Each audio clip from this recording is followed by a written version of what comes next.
Halo semuanya, sadar nggak sih setiap pagi waktu Anda mutusin buat beli segelas es kopi atau sekedar ngeklik tombol checkout di keranjang belanja online, Anda itu sebenarnya lagi muterin sebuah roda raksasa. Nah, di pembahasan kita kali ini, kita bakal ngebongkar sebuah ekosistem tak kasat mata yang diam-diam ngendaliin hampir setiap aspek kehidupan kita, yaitu mesin ekonomi.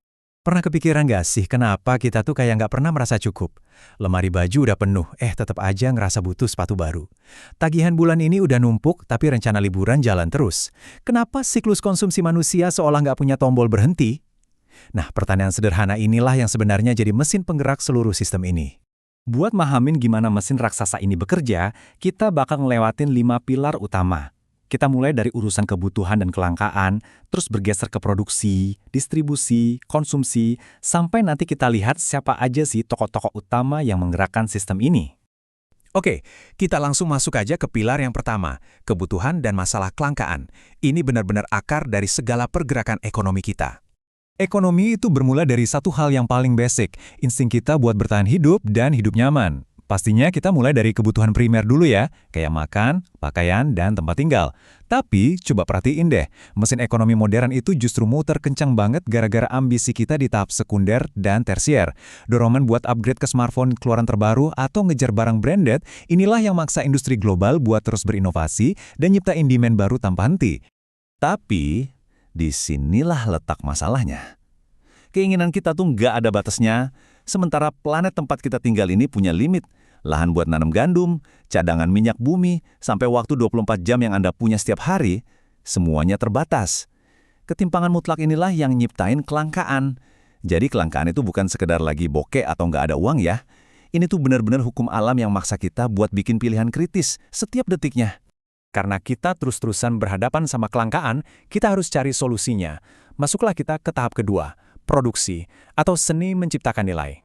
Produksi itu bukan sekedar bikin barang di pabrik, tapi ngerakit sebuah solusi. Prosesnya tuh kalau dipikir-pikir magis banget. Kita ambil bahan mentah atau input dari bumi, terus digabungin sama teknologi dan keringat manusia di tahap proses. Bayangin aja, sebongkah logam dan silikon dari tambang yang awalnya biasa aja, setelah lewat proses panjang, disulap jadi output berupa smartphone super canggih di genggaman Anda. Inti dari produksi itu sebenarnya nyiptain nilai guna atau utility. Dan nilai ini wujudnya macam-macam. Kedelai disulap bentuknya jadi tahu, itu nilai guna bentuk. Pasir tiba-tiba jadi mahal banget pas dipindah ke proyek konstruksi, itu nilai guna tempat. Jaket tebal jadi berharga banget di tengah badai salju, itu nilai guna waktu. Dan sepasang sepatu di etalase baru nemuin makna aslinya waktu Anda membelinya, itulah nilai guna kepemilikan. Tapi bayangin, barang yang numpuk di gudang pabrik nggak akan ada gunanya buat Anda kan?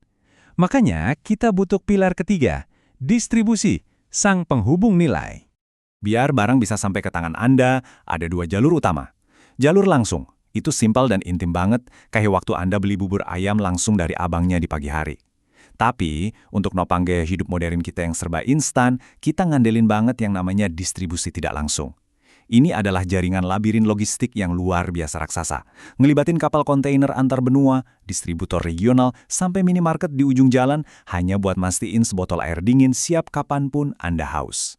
Dan pada akhirnya, setelah perjalanan panjang melintasi benua dan rantai pasok, barangnya sampai deh di tangan Anda. Ini ngebawa kita ke tahap keempat, konsumsi. Konsumsi ini ibarat garis kali finish dari seluruh rantai panjang yang baru aja kita bahas. Sepasang sepatu atau sebotol air mineral itu adalah barang jadi yang nyimpen keringat ribuan orang di belakangnya.